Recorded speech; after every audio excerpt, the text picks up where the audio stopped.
Pro Football player Travis Kelce is pressed for time during the football season. So he does two things at once. Whether it's grilling while mowing. Two things at once! Or getting this season's updated COVID-19 shot at the same visit as his flu shot. Two things at once.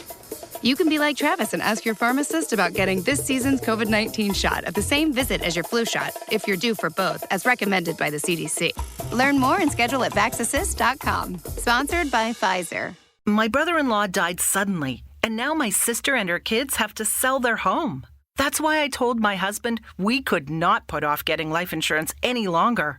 An agent offered us a 10-year, $500,000 policy for nearly $50 a month. Then we called SelectQuote. SelectQuote found us identical coverage for only $19 a month, a savings of $369 a year. Whether you need a $500,000 policy or a $5 million policy, SelectQuote could save you more than 50% on term life insurance. For your free quote, go to SelectQuote.com. SelectQuote.com. That's SelectQuote.com. SelectQuote. We shop. You save. Full details on example policies at SelectQuote.com/commercials. Thanks for tuning into our podcast. We love having you here, and it's our mission to bring you all the latest and greatest tips, skills, and know-how to make you the best that you can be. We know that you have it in you, and we're going to show you how. Now, let's get started.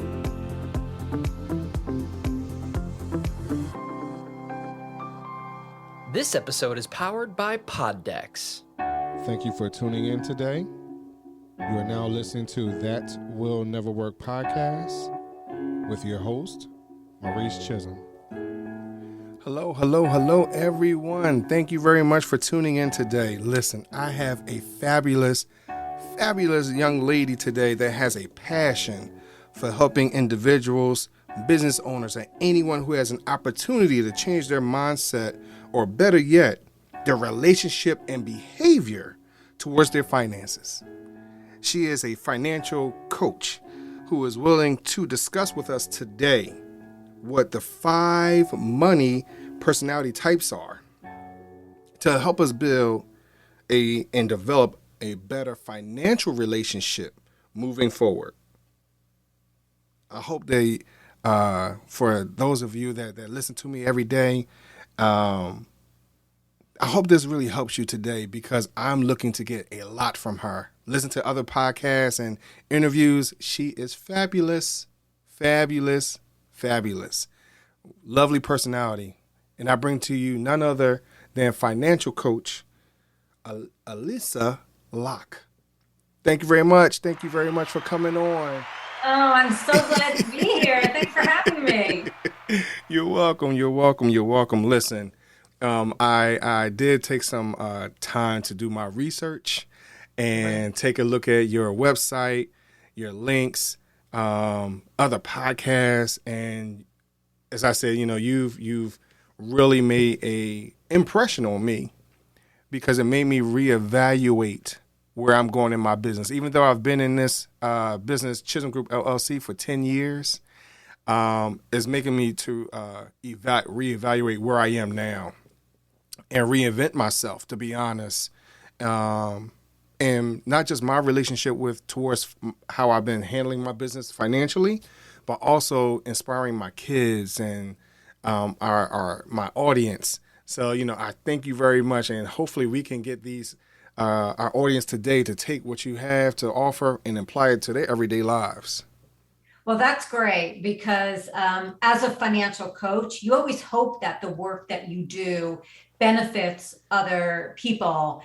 And it's funny, because so often people think that there's one right way to manage money, or one right way to look at the business finances, right, for your business, right, or one right way to invest. And they call it personal finance because it's personal, right? And it's really not just about the numbers, right, or the math. It really, success with money has so much to do with your money story and your money mindset. So I'm glad that kind of what my mantra resonated with you. No, most definitely, because I think, unfortunately, we're influenced so much by what society puts out there as far as the importance of money, but not understanding how to get there. You know, everybody wants this quick, get rich quick mindset, and not understanding that, yeah, you can be rich today, but you will be broke tomorrow if you have a poor relationship with that, with finances. Absolutely. Absolutely. I think that we live in a world where we want instant gratification. Right. Like, I don't know about you, but I order something on Amazon, and if it says it's going to take 3 days, I'm like, 3 days? Right. I want it here tomorrow. Right. we want instant gratification for everything. And, in today's world of social media, everybody looks like they're living, the fab life, but definitely. Who knows what's behind all of that, right? Right. So one of the things that one of your talking points, I really want to talk about your 5 money personality types. What are they, and how did you even come across having that distinction between the two? All 5 of them, or whatever it might have been. Yeah.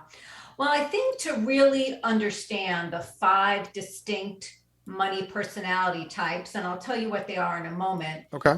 I think you need to understand how a person's money personality is formed in the first place. Right. Mm-hmm. Okay. So it all goes back to what I call your money story. Okay. And your money story are the messages that you received as a child around money from all of the things around you, right? So you received messages from your parents around money. Every time you went to the store and they said to you, can't afford that or can't buy you that, it's sending you a message, right, about money. That would be a message of what we call scarcity, right? We don't have enough, right? Mm-hmm. You received as a child messages not only from your parents, but from the environment in which you lived, your community. Right. So if you lived in an affluent community, you got messages, right, of abundance, perhaps. Mm-hmm. If you lived in a poor community, you might have gotten, more of those messages around scarcity. Right. We also get messages around money from our peers. Do we have the latest, greatest sneaker, right? Or video game, or do all the other kids seem to have something that we don't have, right? And how does that make us feel? There are also messages that we get from our religion, from our culture. Okay. So all of these messages that we get as children form what I call our money story, which is our philosophies, our emotions, our beliefs around money. Nice. And so from those messages, we develop a money personality as an adult. So you ready to get into the Oh, no, I'm ready. I got my pen and paper. All right. So the first one is what we call the money avoider. So the money avoider is somebody who just does not even want to deal with their finances. Mm-hmm. So that could look like a lot of different things.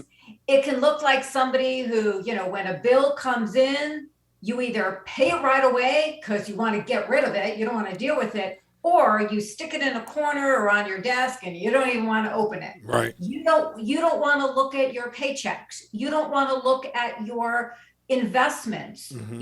You don't want to look at your checking account. You don't want to look at your credit card. You don't want to engage with your money. Somebody like that is likely not to budget, right? Wow. Either. Okay. Wow. Okay. And if an avoider has debt, they likely aren't even looking at their debt.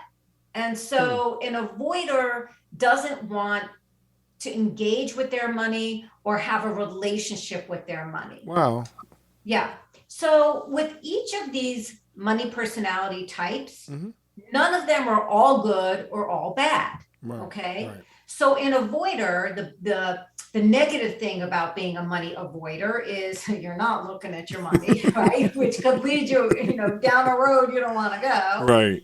But a money avoider tends to be pretty carefree. Like, okay. I'm not looking at my money. I'm not stressing about it. I just pretend it doesn't even exist. So they kind of go through life kind of happy-go-lucky. So, that's the kind of good and bad with the money avoider. Okay. Okay. All right. So then we have what I call the money monk. So just like our kind of vision of a monk, right. is somebody who doesn't believe in all the trappings of society, right? They want to live a super simple life without a lot of material possessions. So a money monk is like that too. In fact, with a money monk, it very often goes a step further in that they think money is the root of all evil. Interesting. So if a money monk has money, or even if they come into some money like an inheritance, right, or something like that, they might even tend to give it all away to a charity or a nonprofit. Wow. Right? They don't want money in their lives. Okay. So, the good, again, good and bad, like none of these are all good or all bad. They're just tendencies that people have, right? So, a money monk, again, might be very content, very happy, living their simple life, right?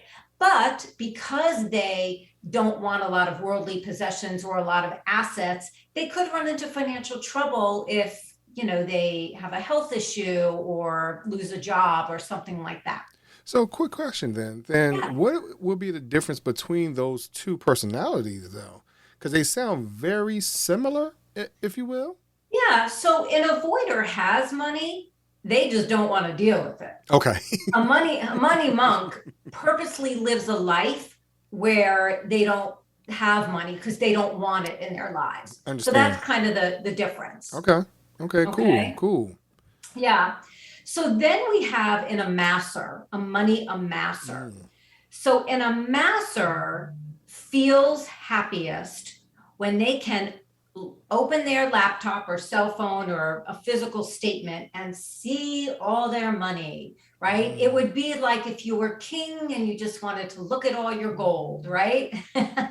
And so an amasser feels good when they have a, huge, beautiful house. Okay. Because that represents money and wealth. Right. They might drive a beautiful luxury car, right? They just want to amass, things that represent money and wealth. Right. Right. And so it's not even so much the spending aspect of it. It's just the amassing of the wealth, right? That brings them joy. Right. And the upside of being an amasser is because they are focused on amassing money. They tend to be, well off and have good jobs and maybe entrepreneurs.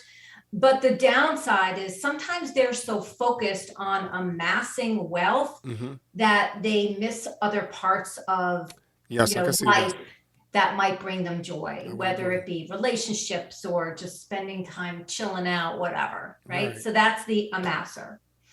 So the amasser is very often confused with the spender. So the spender, right, and you probably have a pretty good idea of what this is. The spender is someone who they just like to spend. It's not that they want to amass money. Oh, and it's probably one of the most common ones, right? But they like to spend, right? And typically what goes through their head is this mantra of I deserve. I work hard, so I deserve to do whatever on the weekends. I had a stressful meeting, so I deserve to have some retail therapy, right? I deserve, right? And so spending is what brings them joy and makes them feel, whole and beautiful and smart and all of, successful, all of those things. Right. The downside, of course, is they tend not to have a lot of assets because they just spend it all, right? So they may not have savings or investments or, retirement, plans or whatever. But being a spender is not all bad because they also tend to be very generous. They spend on others as well, right? Okay, and the last one is what we call the money hoarder. Okay. So if you've ever seen that show called Hoarders, I don't know if you've ever seen that, right? These are people who, it really is a psychological kind of problem. or mental illness. I'm not quite sure how you'd label it, but they need to have all their stuff around them, right? And that's how they feel secure and safe and whole. So with a money hoarder, they feel best when they are hoarding their money or saving their money. And so when they do spend, they tend to spend and then feel guilty about it. Right. Wow. So when they buy something for themselves or somebody else, then they they're racked with guilt.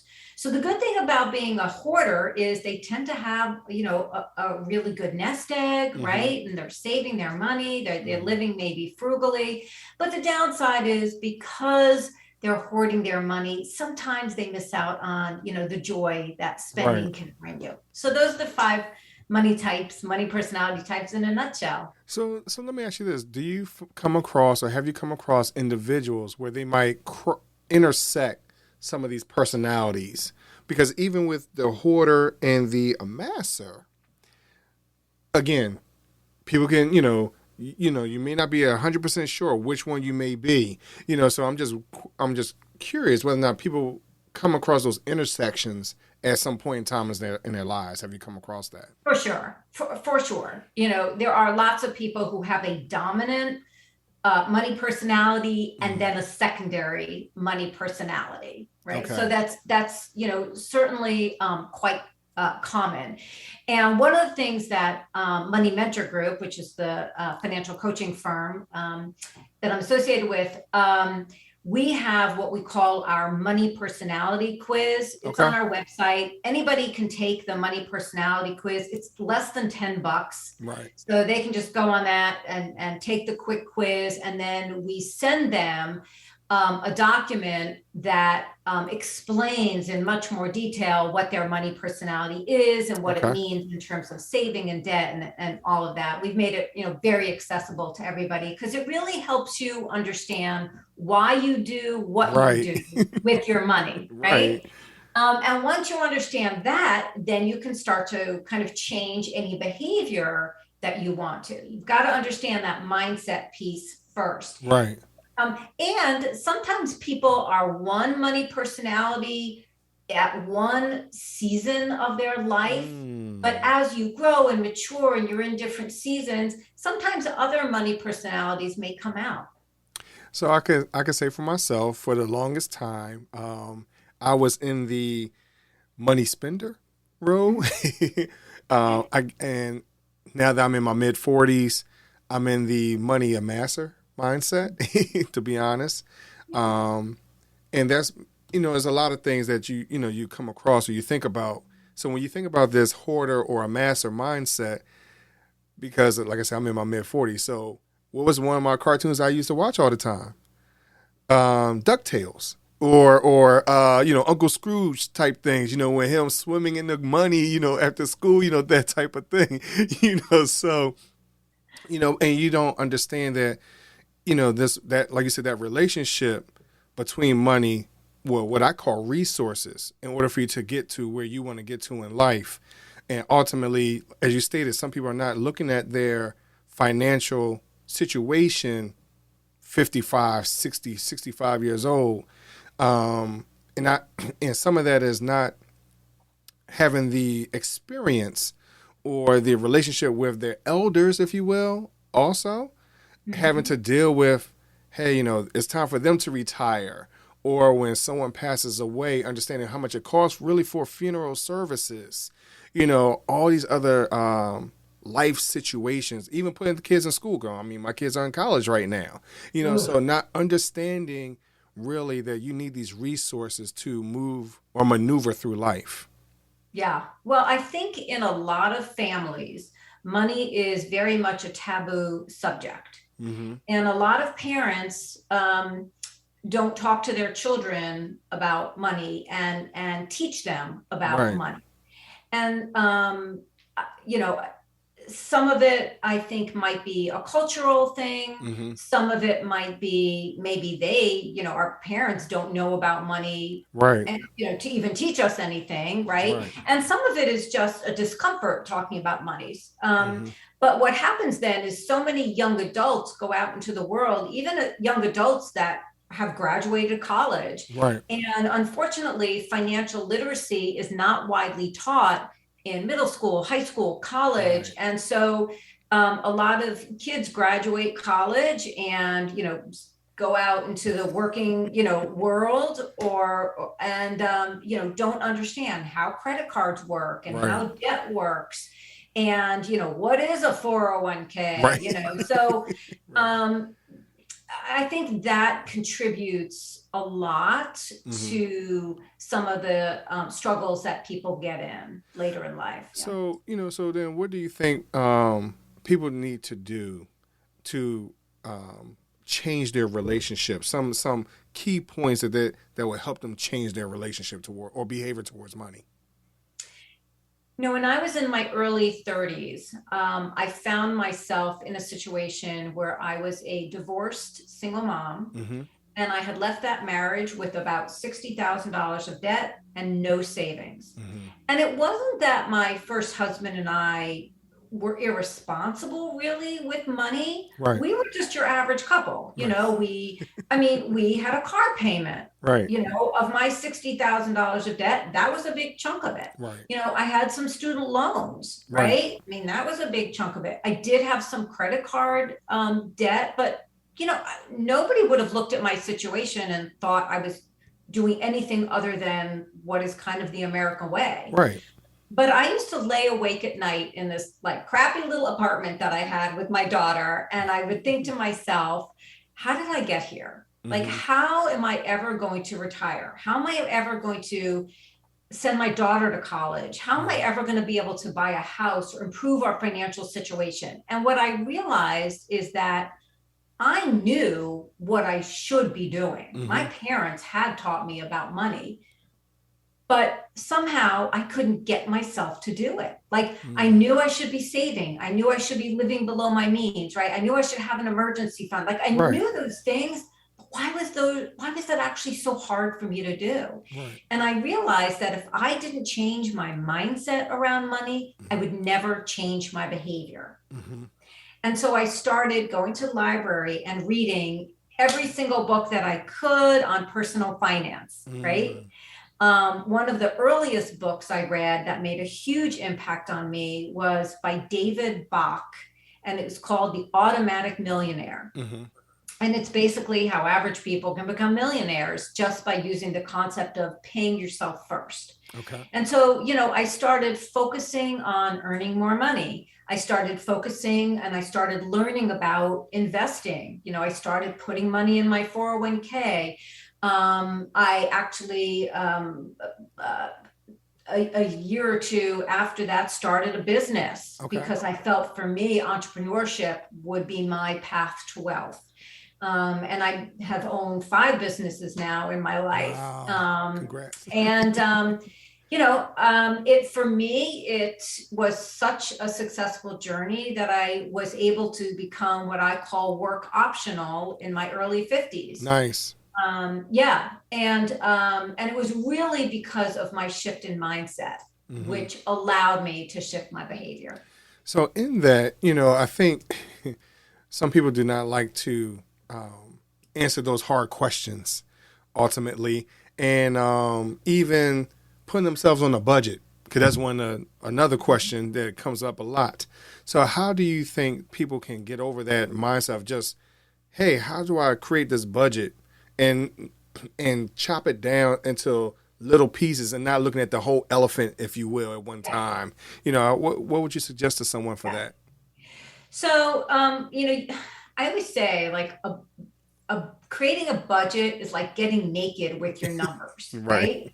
You have to really be like honest and transparent, right? Right. Okay. So the first thing is just write down on a piece of paper even, or, you can do a spreadsheet, or there's free apps. And there's all kinds of resources out there. But first, just know what your fixed recurring monthly expenses are. So your fixed recurring expenses would be anything that it's the same payment every single month. Right. So your rent or your mortgage, your car payment, your daycare costs, right? Things like that. Okay. Once you have those numbers, okay, then you have to make a list of your recurring variable expenses. Right. Okay, so things that you pay every month, but the amount changes every month. So it's things like your electric bill and your gas bill. And as much as possible, take those bills and make them fixed. So if you call any of your utilities, they will actually put you on a fixed payment plan. So it's the same every month. Okay. And that's really helpful because what trips people up is the roller coaster. Right. And so as much of your expenses that you can make fixed as possible, the better. Okay. And then if there's expenses that, have to be variable, just, write an average so you know what that is. What trips people up are the daily expenses like food and, grabbing a cup of coffee and, I need a haircut and, like whatever, like the things we forget about, right? The daily things that we're constantly like taking out our credit card or debit card or cash, I need a snack at 7-Eleven, like, like all of that stuff, right? We're driving with the kids and they're like, Mom, I want McDonald's, right? You got right. And you're like a couple bucks here, a couple bucks there, like, right? But then, again, you get your credit card bill and you're like, whoa, right?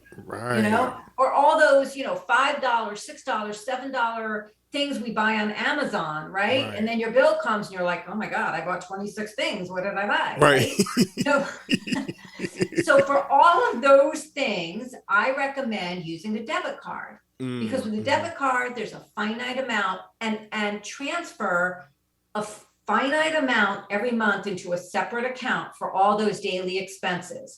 So if you've got whatever, $300 a month for all your little daily expenses, that's all you got. Right. And then the last category is you need to think about all those things that come around once a year that you forget about. So for example, if you have kids in sports, right? They play football every fall, right? So you got to know that you need money socked away because if they're going to play fall football, you got new cleats, you got to buy the uniform and you got the fee, right? Or let's say you pay membership to your, some organization that you belong to, right? Once a year, right? So you got to think about all the things that are coming in the future and sock some money away for those. So that's kind of the basic framework of a good budget. Yeah. And that's one of the things as a financial coach that I spend a lot of time with my clients, helping them create a budget that respects and honors how they want to live. Because no two budgets should be the same. No. And it's not up to me as a coach to tell my client how they should spend their money. My job as a coach is to help them figure out what they value most and spend money on those things that are of highest value to them.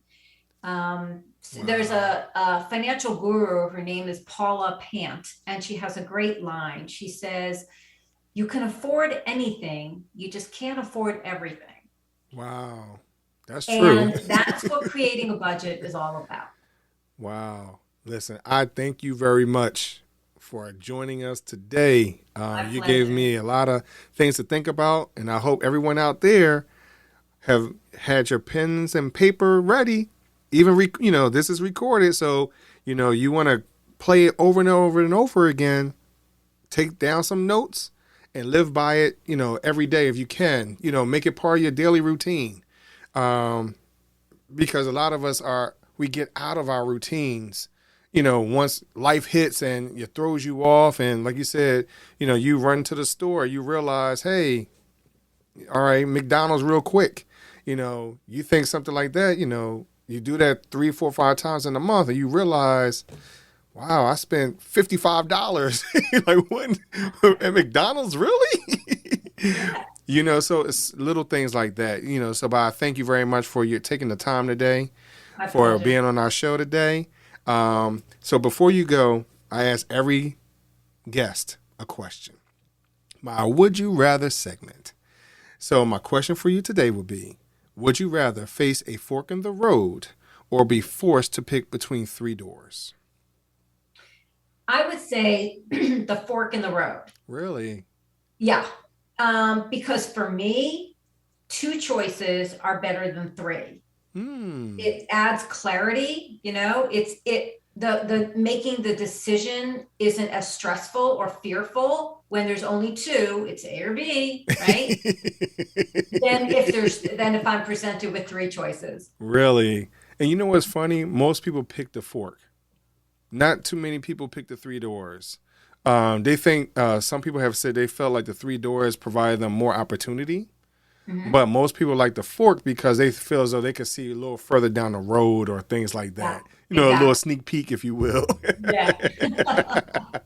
But, I very much appreciate you coming on today. Please share your social media or websites before we go out. Yeah, people can find us at www.moneymentorgroup.com. Mm-hmm. And when you go on your website, there's not only information about our financial coaching, but several great online workshops and courses that you can take. And we also have tons of free resources. So check us out, Money Mentor Group on Instagram, on Facebook, on LinkedIn. You can follow me personally on Instagram. I'm at Your Money Mama. Nice. Anybody who would like to schedule a free introductory call with myself or one of our other coaches, on our website, you can schedule a free clarity call where we'll have an initial conversation with you and we'll see if we can help you. So I encourage everyone to reach out to us. Sure. Thank you very much. So for those of you, of course, the links will be in our description, so you can, it'll be easy, very easy for you to follow and connect. Thank you very much again. My I appreciate pleasure. you. Thanks for having me. You're welcome.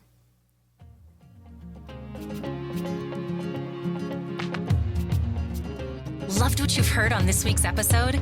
Well, the answer is simple. It would mean the world to us if you could head over to iTunes and leave us a 5-star review and feedback.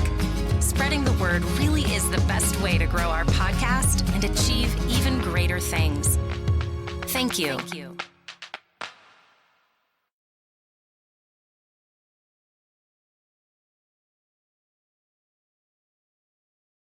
Judy was boring. Hello. Then Judy discovered ChumbaCasino.com. It's my little escape. Now Judy's the life of the party. Oh, baby, mama's bringing home the bacon. Whoa, take it easy, Judy. The Chumba life is for everybody. So go to ChumbaCasino.com and play over 100 casino-style games. Join today and play for free for your chance to redeem some serious prizes.